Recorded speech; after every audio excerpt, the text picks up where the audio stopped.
महाराज, मुळातनी अमरावती जिल्ह्यातला प्रश्न आहे।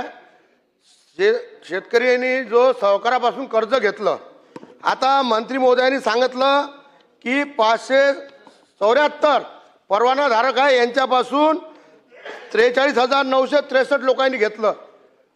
अध्यक्ष महाराज, हे परवानाधारक आहे, बिना परवानाधारक लोकांपासून ज्या शेतकऱ्यांनी कर्ज घेतलं त्याच्यावर आपण काय कारवाई करतो? त्याच्यावर आपण कारवाईच करू शकत नाही, कारण ते चिठ्ठीवर देतात, ते कोणताही लेखाजोखा ठेवत नाही, अवा ते सवा व्याज घेतात। तर एक हेल्पलाईन नंबर शेतकऱ्यासाठी अमरावती जिल्ह्यातल्या नाही, पुऱ्या महाराष्ट्रातल्या अवैध सावकार ज्यांची नोंद आपल्या विभागाच्या इकडे आहे नाही, अशांची तक्रार आल्यावर अशा अवैध सावकारावर आपण कारवाई करणार आहे का?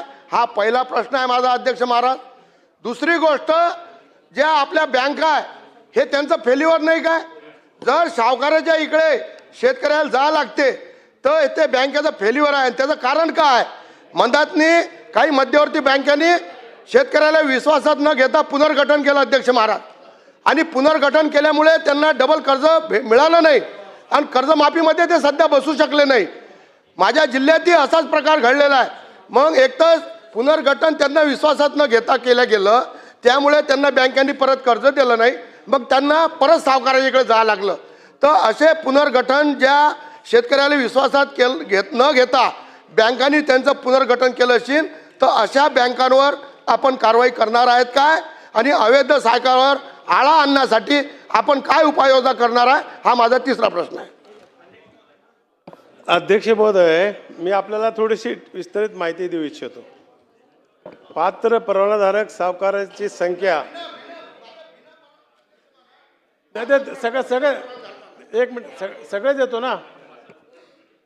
21-22 मध्ये अमरावतीमध्ये 981 आणि राज्यामध्ये 1249, आणि त्या तुलनेमध्ये जर बघितलं तर आता हे दरवर्षीची आकडेवारी मी सांगत बसत नाही, तर 12,211 एवढी आतापर्यंत संख्या आहे।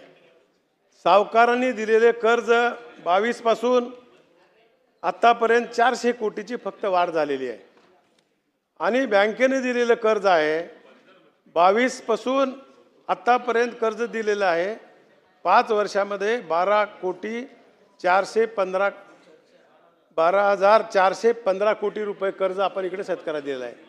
म्हणजे शेतकऱ्याला आपण कर्ज देत नाही असं नाही। आता त्यांचा प्रश्न आहे की जे परवानाधारक सावकार नाहीत, आमच्याकडे अशा अनेक प्रकारच्या तक्रारी आल्यात, त्यांचे आम्ही हिअरिंग घेतलेल्या आहेत। माझं व्यक्तिशः आणि माझ्या सरकारचं असं मत आहे की अधिक लक्ष आमचं शेतकऱ्याकडे आहे। आम्ही शेतकऱ्याची बाजू घेऊन शेतकऱ्यालाच न्याय दिलेला आहे, आणि चुकीचं कुठं काम झालं असेल तर आमदार महोदय नावं द्यावं, त्याच्यावर मी कारवाई करतो। त्यांचं देतो। अध्यक्ष महोदय, धन्यवाद। मंत्री महोदय, 10 मिनिटं त्यांनी घालवली। ज्या प्रकारे आपण सावकारांच्या विषयी बोलताय, त्याच पद्धतीने काही सहकारी पतसंस्था ज्या आहेत त्यांच्यामध्येही मोठ्या प्रमाणात गोंधळ आहे। मी माझ्या मतदारसंघात एक विषय सांगतो। ज्योती नागरी सहकारी पतसंस्था आहे, कोपरगाव शाखा श्रीरामपूर, यांच्याकडून सुरेश गिरमे यांनी 20 लाखाचं कर्ज घेतलं होतं अध्यक्ष महोदय। त्याच्या व्याजापोटी त्यांनी